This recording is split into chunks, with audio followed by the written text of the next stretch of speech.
사랑하는 영락교회 지체들에게 주 안에서 평화의 인사를 전합니다. 오늘은 7월 23일 목요일입니다. 오늘의 묵상 본문은 열왕기하 24장 1절로 20절까지의 말씀입니다. 오늘 본문 1절 말씀은 이렇게 시작합니다. 여호야김 시대에 바벨론 왕 느부갓네살이 올라오매 여호야김이 3년간 섬기다가 돌아서 그를 배반하였더니 그를 배반하였다고 하는 이 3년의 기간은 주전 609년에서 주전 605년까지의 사이의 기간이죠. 역사적으로 보면 주전 609년에 1차 갈그미스 전투라고 부르는 하란 싸움에서 느부갓네살의 아버지였던 나보폴라살 왕이 애굽의 바로인 느고와 전쟁을 벌였죠. 큰 전투를 벌였는데 그 전쟁에서 우열을 가리기 힘들었지만 결과적으로는 바벨론이 이 팔레스타인 지역으로 세력을 뻗치는 것이 멈춰진 겁니다. 이 틈을 타서 이 유다 안에서 다시 애굽하고 연합하려고 하는 이제 그런 움직임이 있었던 거죠. 그 과정은 예레미야서에 잘 나타나 있습니다. 하지만 예레미야 선지자가 이 여호야김 왕한테 굉장히 충언을 하죠. 이 바벨론을 하나님이 들어 쓰시는 거기 때문에 바벨론과 맞서서 절대 애굽과 연합을 해서는 안 된다고 그렇게 얘기를 하는데 애굽이 유다를 구원해 줄 수 있다고 믿는 겁니다. 그래서 다시 그 애굽과 동맹을 맺게 되는 거죠. 왜 자꾸 유다는 애굽에게 기대려고 했을까? 바벨론이나 그 전에 아수르보다는 애굽이 훨씬 더 문화적으로 가까운 겁니다. 당연하겠죠. 400년 동안 애굽에서 노예를 살다 왔는데 얼마나 애굽하고 흡사한 게 있고 애굽에 친밀감이 있겠어요. 그러니까 자꾸 애굽으로 돌아가려는 그런 성향이 있는 거죠. 근데 주님은 절대로 애굽으로 돌아가거나 애굽과 하나가 돼서는 안 된다고 말씀하십니다. 애굽과 다시 하나가 되면 다시 노예로 돌아가는 거죠. 그리고 또 하나 중요한 것은 사실은 바벨론, 아수르, 무슨 애굽에 있는 것이 아니라 유다가 살아갈 수 있는 유다의 힘은 유다 안에 주님의 성전에 여호와 하나님께 있는 것이죠. 그래서 하나님께 돌이켜야 되는데 히스기야 요시야 왕 때 일들을 경험하면서도 유다의 왕들은 정신을 못 차리는 거죠. 본질을 잃어버리면 자기의 내면을 돌아보지 못하는 자들은 항상 환경과 조건의 노예가 되게 돼 있습니다. 주변에 휩쓸리고 자꾸 어디 힘 있는 곳에 안전해 보이는 것에 안락해 보이는 곳에 자신을 의탁하려고 하는 거죠. 한국도 보면은 유대가 이해가 안 되면 오늘날에 우리 대한민국을 보면 이해할 수 있죠. 중국과 미국 사이에서 누구한테 붙어야 되는지를 가지고 굉장히 고민들을 합니다. 하지만 미국도 답이 될 수 없고 중국도 답이 될 수 없죠.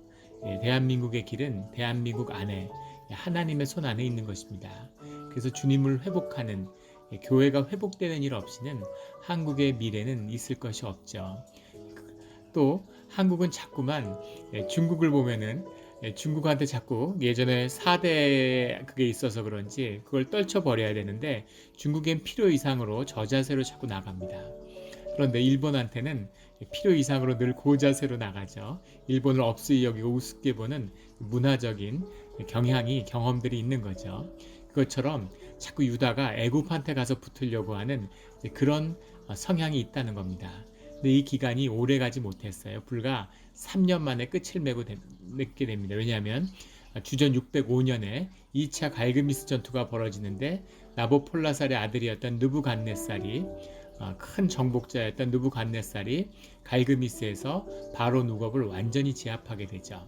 물론 애굽까지 점령하지는 못했지만 완전히 이 팔레스타인 지역에서 애굽의 세력을 몰아냈고 다시는 애굽 세력이 팔레스타인 지역으로 못 나옵니다. 이것이 마지막으로 사실 역사상 애굽이 팔레스타인 지역에 진출했던 그런 시기였던 것 같아요. 그것을 점령하고 갈그미스 전투 이후에 예루살렘을 정복하게 되죠. 이것이 예루살렘의 1차 정복입니다. 그때 다니엘과 다니엘서에 나오는 다니엘이 포로로 바벨론에 끌려가게 되죠. 2절에 나오는 여호와께서 그의 종 선지자들을 통하여 하신 말씀과 같이 갈대아의 부대와 아람의 부대와 모압의 부대와 암몬 자손의 부대를 여호야김에게로 보내 유다를 쳐 멸하려 하시니 라는 2절의 이것은 갈그미스 전투 이전 609년과 605년 사이에 있었던 일이죠. 느부갓네살이 당장은 이 유다가 배신을 했는데 유다를 공격할 수는 없지만 이 아람과 모압과 암몬의 부대들 연합부대를 만들어서 팔레스타인 연합군이 이 유다를 공격하고 괴롭혔다는 거죠. 갈대아의 부대라는 것은 바벨론의 또 다른 별칭입니다. 그러니까 자신이 주력으로 나서진 않지만 일부 부대와 지역에 있는 모든 부대를 묶어서 유다를 공격하게 했다는 거죠. 사실은 유다가 만약에 바벨론에 맞서려고 했다면 아람과 모압과 암몬이 유다와 한편이 됐어야 되겠죠. 그런데 오히려 그 지역에 있는 부대가 연합을 해서 유다에 맞서는 패망을 자초하는 것이죠. 그리고 느부갓네살이 굉장히 이런 능란한 그런 전략가라는 사실을 보여주고 있는 겁니다. 또 하나는 이 바벨론은 연합 왕국의 성격을 가지고 있는데 이 지역의 여러 왕들이 이 바벨론 왕에게 복속하고 있는 거죠. 그런데 만약에 유다가 배반을 했는데 유다를 내버려 두면 그러면 배반이 속출하겠죠. 그래서 아주 시범 케이스로 유다가 배반을 하면 바벨론에게 배반하면 어떻게 되는가 하는 것을 보여주는 그 희생양의 첫 번째 자리에 유다가 서게 됐다는 겁니다. 그래서 사실은 유다가 필요 이상으로 다른 왕국과는 다르게 굉장히 비참한 운명을 맞게 되죠. 이것이 사실은 하나님이 애굽과 를 치고 거기서부터 끌어낸 이 예루살렘과 유다를 멸망시킴으로써 하나님이 이미 말씀하셨던 예루살렘과 유다를 이제는 더 이상 용납할 수 없는 이것을 진멸하겠다고 하는 하나님의 말씀이 성취된 것이었다라고 성경은 기록하고 있습니다. 3절에 보면 이는 므낫세의 지은 모든 죄 때문이며 예루살렘과 유다가 멸망의 길로 들어서는 것은 므낫세의 죄 때문이다 하는데 이것은 므낫세 개인의 죄가 아니라 마치 이스라엘이 여로보암의 죄 때문에 망했다 하는 것처럼 그 죄의 초석 우상 숭배의 죄를 므낫세의 죄라고 이렇게 지칭하는 거죠.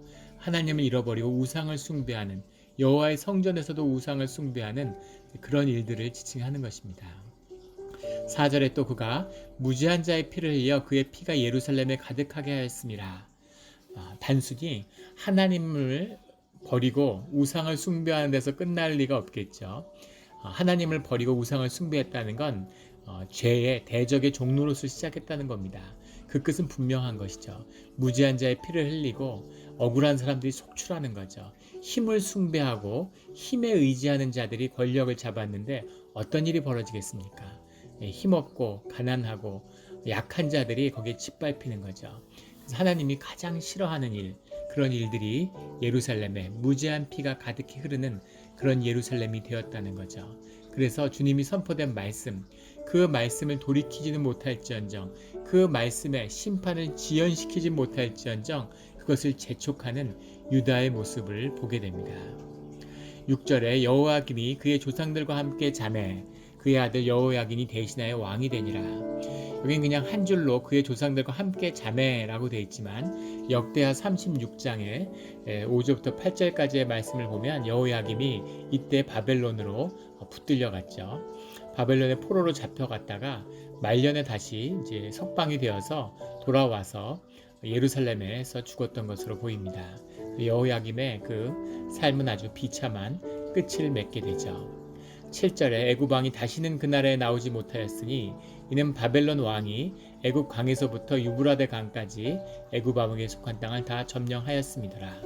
하나님이 아수르를 들어 쓰셨던 것처럼 바벨론을 들어 쓰신다고 이미 선지자들이 말씀을 선포하고 있죠. 그 다음에 페르시아를 들어서 쓰게 되시고 이런 하나님의 역사의 섭리입니다. 하나님이 들어 쓰시기 때문에 바벨론을 당할 자가 없는 것이죠.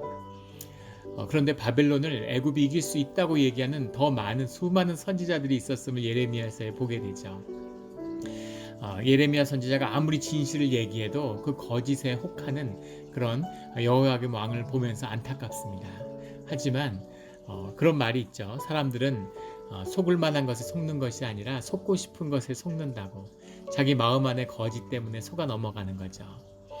그런 얘기들을 합니다. 사기를 한 번 당하는 건 사기꾼 잘못이지만 두 번, 세 번 당하는 건 사기를 당한 사람 잘못이라고. 사기죄는 사기를 친 사람과 당한 사람이 같이 처벌받아야 된다. 쌍벌죄로 그런 얘기가 있죠. 둘 다 거짓에 묶여있기 때문이죠. 속은 여호야김 왕이나 그것을 속인 그 당시에 많은 거짓 선지자들이나 똑같이 자신 안에 있는 거짓, 자신 안에 있는 탐욕, 욕심 이런 것에 무너진 것이죠. 그 비참한 여호야김 왕의 끝입니다. 그 다음에 그의 아들 여호야긴이 왕이 되는데 나이가 18세라 예루살렘에서 석 달간 다스리니라. 사실상 왕자리에 있지 못했죠. 여호야김도 왕에서 끌려나가서 왕자리가 비어 있는데, 그런데 이 바벨론의 눈치가 보이니까 차마 왕도 되지 못하는, 왕으로 제대로 서보지도 못한 그런 꼴이 되고 만 것입니다. 여호야긴 밑으로는 왕위에 설 수 없다. 다윗의 씨가 여호야긴에서 나오지 않는다라는 예레미야 선지자의 말씀이, 주님의 말씀이 성취된 것이죠. 10절에 그때 바벨론의 왕 느부갓네살의 신복들이 예루살렘에 올라와서 그의 성을 애워싸니라. 11절에 왕 느부갓네살도 그 성에 이르니, 이것은 주전 597년 2차 침입이 시작된 것이죠. 2차 침입이 시작되자 12절에 유다의 왕 여호야긴이 그의 어머니와 신복들과 지도자들과 내시들과 함께 바벨론 왕에게 나아가매 항복을 한 겁니다. 그래서 왕이 잡혀가죠. 13절에 그의 성전의 모든 보물과 왕궁 보물을 집어내고 또 이스라엘의 왕 솔로몬이 만든 것 곧 여호와의 성전의 금그릇을 다 파괴하였으니 여호와의 말씀과 같이 되었더라. 금그릇이 여러 번 약탈당했는데 또 있었을까? 이 히스기야 왕 때 다시 회복되었던 그런 그릇이, 솔로몬의 그릇이라고 하는 것이 솔로몬 시대 때 만들어진 것이 아니라 솔로몬이 만든 그 형식에 따라 다시 만들어졌던 것들도 마저 전부 다 파괴됐다라는 건 사실 녹여서 가져갔다는 겁니다. 금이니까. 그래서 2차 침입 때 이제 아주 비참한 약탈을 당하게 되죠. 14절에 보면 그가 또 예루살렘의 모든 백성과 모든 지도자와 모든 용사 10,000명과 장인과 대장장이를 사로잡아 가매 비천한 자 외에는 그 땅에 남은 자가 없더라. 그가 여호야긴을 바벨론으로 사로잡아 가고 여호야긴은 이렇게 붙들려 가서 37년 동안 이 포로 생활을 하고 바벨론 땅에서 죽게 되죠. 돌아오지 못하고. 그런데 여기 보면 모든 장인과 대장장이가 그 당시의 기술자들은 다 잡아갔다는 겁니다. 그래서 비천한 자 외에는 그 땅에 남은 자가 없더라. 저항할 수 없는 완전히 망한 그런 땅이 되었다는 거죠. 모든 용사 10,000명과 16절에 또 용사 7,000명과 라고 나오는데 숫자가 맞지 않는 것 같지만 그 앞에 10,000명과 뒤에 7,000명, 게볼의 하일이라는 말이죠. 용사라고 해석을 했는데 그것은 혈기왕성한 남자들, 그러니까 청년들, 힘쓸 수 있는 사람들을 노예로 잡아갔다는 겁니다. 그러니까 이 사람들은 전쟁 자원으로도 동원될 수 있는 사람이기 때문에 앞으로 저항할 수 없도록 뿌리를 뽑는 것도 있고, 또 일손이 부족하고 사람이 귀하던 시대니까 이들을 노예로 부리기 위해서 잡아간 것이죠. 그러니까 이 용사로 이 일꾼들로 잡아간 남자들 7,000명과 그 다음에 장인, 대장장이 이런 사람들을 전부 다 합쳐서 한 3,000명 됐다, 이런 얘기겠죠. 그래서 예루살렘에서 뭔가 힘이 될 만한 사람들, 그런 사람들은 전부 다 잡아가서 더 이상 예루살렘이 바벨론에 저항하는 건 꿈도 못 꾸게 그렇게 뿌리를 뽑은 것이죠. 17절에 바벨론 왕이 또 여호야긴의 숙부 mat다니아를 대신하여 왕으로 삼고 그의 이름을 고쳐 시드기야로 하였더라 라는 이야기가 나옵니다. 요시야 왕에게는 아들이 넷 있었는데 요하나는 일찍 죽고 그의 아들 여호야김, 잡혀갔다가 돌아와서 비참한 최후를 맞은 엘리야김이죠. 여호야김 왕이 있고, 그리고 그 다음 셋째 아들이 지금 나오는 mat다니아입니다. 이름을 시드기야로 바꾼, 그리고 막내가 여호야김보다 앞에 왕이 됐던 여호아하스죠. 살룸이라는 이름을 갖고 있었던 여호아하스 왕입니다. 그런데 이 여호아하스와 mat다니아는 서로 동복 형제죠. mat다니아라는 것은 여호와의 선물 이런 이름인데 시드기야로 이름을 바꿨어요. 그래서 여호와는 의로우시다 라는 이름인데, 이름을 바꾼 것은 이번에는 바벨론 왕이 바꿨으니까 바벨론 왕에게 순복한다는 그런 의미가 들어있는 것이죠. 이름은 다 좋은 이름이지만, 그런데 여호와는 의로우시다라는 것이 역사의 기록에 보면 사실은 mat다니아가 자청해서 이름을 시드기야로 바꿨다는 겁니다. 그것을 바꾼 것은 예레미야 23장 5절 6절에 나오는 다윗의 뿌리에서 의로운 가지가 난다라고 하는, 우리가 그리스도를 에 대한 예표로서 받아들이는 말씀이죠. 근데 그것을 이제 다윗의 후손 가운데 다시 한번 예루살렘과 유다의 운명을 돌이킬 수 있는 사람이 나올 것이다. 그래서 그 의로운 씨라는 의로움에 집착해서 이름을 시드기야로 정했다고 전해집니다. 그런데 이것은 무언가 그 예언을 믿고 뭔가 신비야, 이적을 기대하는 마음이었겠지만 실제로는 정반대죠. 사실 이런 이름을 취했다는 것 자체가 교만한 성품을 이야기하는 것일 수 있습니다. 시드기야는 역대하의 기록에 보면 굉장히 교만한 왕이었다고 하죠.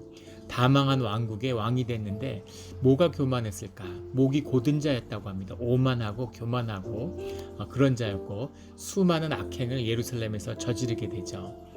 이렇게 망해가는 나라에서 왕이 됐는데 교만하고 오만할 게 뭐가 있을까요? 예루살렘에서 왕이죠. 바벨론을 등 뒤에 업었으니까 무서울 게 뭐가 있겠습니까? 그리고 선지자들을 핍박합니다. 하나님을 두려워하지 않고, 그리고 바벨론이 세상을 지배하고 바벨론의 느보 왕이 세상의 주인이라고 믿으니까 예루살렘과 유다에서는 무서울 게 없는 것이죠. 온갖 독재와 악행을 일삼는 그런 시드기야, 국내에서 무서울 게 없는 그런 모습을 보이게 되는 것이죠. 이것이 교만하고 악한 성품의 뿌리입니다. 용렬하고 무능한 왕들이 마지막에 예루살렘의 패망을 함께하게 되죠. 참 유다의 역사를 읽어보면 한국의 역사와 흡사한 게 너무 많은데 조선의 멸망을 보는 것 같아요. 조선도 마지막에 가면 철종, 무슨 고종, 순종, 정말 어디다 내놔도 비교할 데가 없을 것 같은 용렬하고 무능한 왕들이 계속 이어집니다. 더 불행했던 건 또 고종이 오랜 기간 집권했다는 거예요.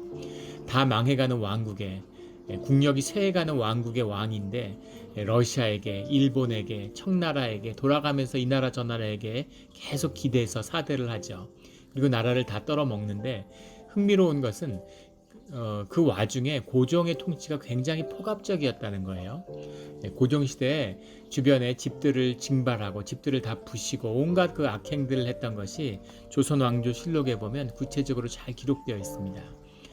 외국에 등에 힘입고 있으니까 한없이 약한 나라의 약한 왕이었지만 국내에서는 떵떵거리고 사는 거죠.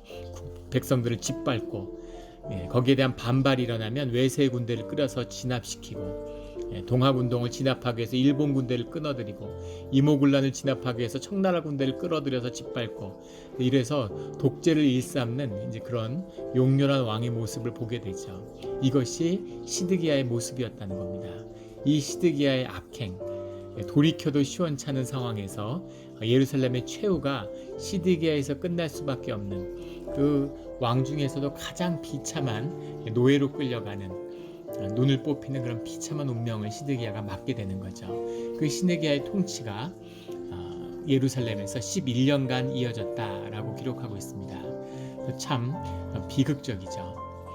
마지막 20절에 여호와께서 예루살렘과 유다를 진노하심이 그들을 그 앞에서 쫓아내실 때까지 이르렀더라. 이제 진노가 계속 미루고 하나님의 은혜와 사랑으로 조금 더 기다리고 그것을 돌이킬 수 있는 시간을 주다가 이제 그 진노하심이 그 끝에 이르렀다는 거죠.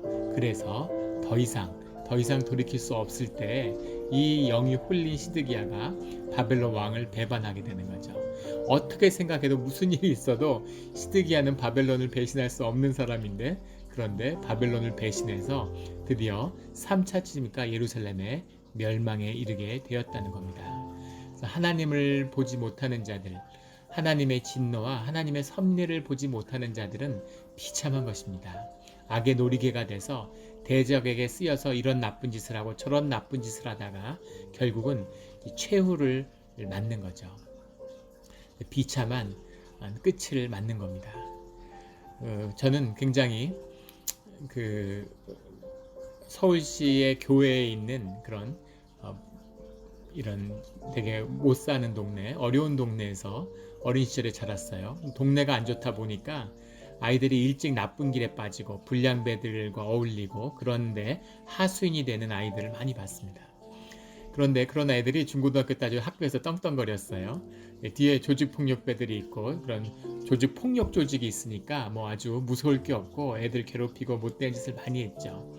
근데 진짜 보면은 불행한 것은 그 아이들이 자라면서 굉장히 비극적이고 그 안에서 자기네들끼리도 맞고 험한 꼴도 많이 당하고 그러면서 뭐 어릴 때 돈도 몇 푼 쓰고 또 그렇게 뭐 우쭐하고 다니고 이런 것에 좋아했는데 근데 아이들의 끝이 다 너무너무 안 좋고 비참했다는 겁니다.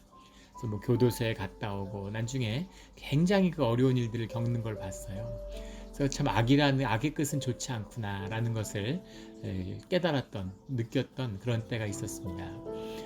이것처럼 하나님을 잃어버리고 그리고 세상의 악과 타협하는 세상의 악을 쫓는 끝은 비참한 것이죠. 예, 바벨론의 노예가 됐다고 해서 바벨론에서 대접받는 것도 아니고 그래서 끝이 좋은 것도 아닙니다.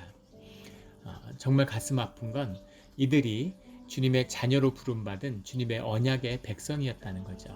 그 끝이 노예가 돼서 그 거짓과 세상의 끝을 경험하고 그 안에 있는 전부 다 거짓이고 전부 다 악은 아니었겠죠. 그 안에 있는 진실, 그 안에 있는 신앙의 조그만 불씨, 그 숲과 같이 남아있는 그것을 되살리는 역사가 바벨론의 유수로 시작되는 거죠. 이것은 주님이 보시기에는 선한 역사의 시작입니다. 사람의 눈, 세상의 눈으로 보기에는 비참한 끝이죠. 이것이 주님이 일으키시는 남은 자의 역사입니다. 남은 자의 역사. 세상에서는 과일이 썩으면 썩는다고 안타까워하죠. 그러나 그것이 다 썩어 문드러져야 그래야 씨앗의 역사가 시작되는 것이죠. 오늘날 세상이 진짜 이때가 말세인가 아닐까 하는 생각이 들 정도로 썩어가고 있습니다. 미국도 마찬가지고 세상도 마찬가지죠. 악이 흥왕하고 악한 자들이 떵떵거리고 모든 정치가들은 악할수록 독할수록 승승장구하는 것 같아요. 하지만 악의 끝은 좋을 수가 없습니다. 그리고 악은 스스로 다퉈 패망하게 되어 있죠. 그러면 그 모든 썩는 자리에서 주님이 새로운 씨앗의 역사, 다음 세대의 역사, 남은 자의 역사를 시작하실 것입니다. 그래서 주의 자녀들은 믿는 자들은 기대와 소망과 희망을 가지고 그 안에 기쁨의 소망으로 주님의 역사를 기다리는 거죠. 그때가 지금의 때입니다. 주님 가운데에서 남은 자가 되기를, 남은 자의 역사의 한 부분이 될 수 있도록 기도하는 우리 모두가 되기를, 이때가 되기를 예수 그리스도의 이름으로 축원합니다. 아멘.